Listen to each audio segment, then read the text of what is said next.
So yesterday, Epic made a blog post detailing their new strategy for mobile games. Now, obviously with Epic Games, they've got Fortnite, that's their main one, but they do also have Fall Guys and a lot of other games. And really, we can make a whole hour or 2 hour long video essay on the history of mobile games, specifically for Epic Games, specifically where you could download these games, because like Fortnite has been on and off of the Apple App Store for various reasons. Epic Games has also been in ongoing lawsuits with both Apple and Google, and among the various things they have concerned, a big part of it was fees they are charged on their respective app stores. So yeah, we could go on and on about the history, but what I want to focus on, what I was very curious about, is what all was in this blog post. You know, where are we at now? Well, despite it not being a super long and super detailed blog post, there is a lot that is revealed. They talked about how they are still very close to bringing the Epic Games mobile store to Android worldwide and iOS specifically in the European Union. Now, no date was actually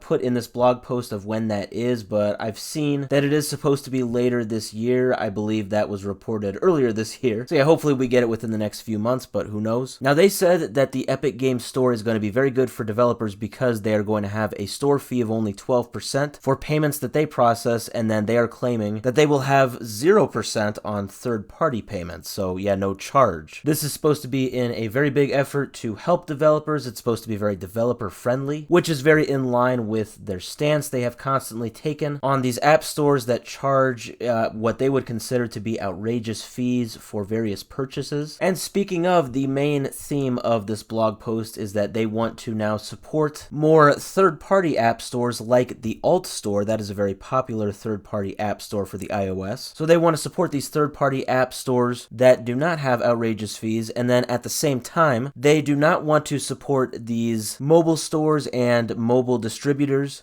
that, in their words, serve as rent collectors that do not serve developers fairly. And they said they're going to pull out of a lot of these app stores, even though they, in a lot of cases, are offered special deals just to have their games on those stores. Now, it's not exactly clear, like, the specific list of mobile distributors they are referring to, but they do later on in the blog post state that they are actually pulling out of the Samsung Galaxy Store. So Fortnite and other games by Epic Games are going to be removed from that store very soon. And they specifically said this is in protest of the fact that Samsung does not allow side loading. They see this as very anti-competitive, kind of like what we've seen recently with the Apple, with iOS devices. The whole issue with them not allowing side loading, because side loading would allow you to use these third-party app stores. So if you don't allow side loading on your devices, then you kind of have a monopoly on your own app store. So that is why Epic is saying that they are ending their support on the Samsung Galaxy Store. And the main thing that might stick out to some people is that Fortnite, they are announcing, is returning to iOS in the European Union. Again, that's kind of been back and forth. There's a big history with that. So that's good for everybody in Europe that specifically wants to get Fortnite on the iOS. But very soon, maybe by the end of this year, that could kind of almost be irrelevant because, like I said, the Epic Games Store is supposed to come out apparently later this year. That's going to be on mobile devices on Android worldwide and on iOS in Europe. So yeah, if what they are saying is true, Epic is supposed to make their mobile store very developer friendly. That to me is kind of the main takeaway of this blog post that has a lot of details. The whole thing with the 12% payment that they process and then the 0% third-party payment. Yeah, I'm not super familiar with those numbers, you know, if those numbers are extremely good or not, but Epic seems to be very confident that they are very good for developers. So I saw this as a very good blog post. It's a lot of information, and I hope that a lot of, especially smaller developers, really see this as a good thing and maybe even an opportunity.